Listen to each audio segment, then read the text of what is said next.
So I did some research and found a study from 2016 done by Brosnan, Luton, and Ashwin talking about the fact that autistics tend to use a deliberative thinking process, which is more logical thinking, which is different from allistics who tend to go through intuitive thinking processes, which means following their emotions or past experiences.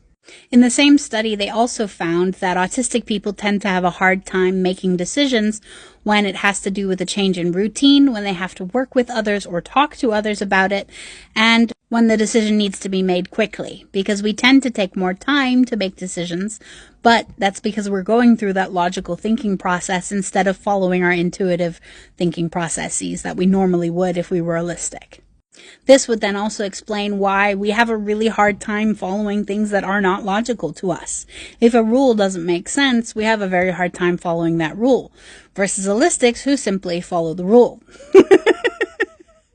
So I wonder if that's maybe why everything has to be logical for you.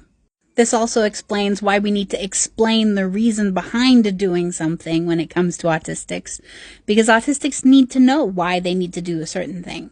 There has to be a logical reason for it, not just randomly, okay, you said I shouldn't, so I won't. I hope that helps, but if you have any follow-up questions, just let me know and I'll keep researching because it's fascinating. Thanks for the question. Bye.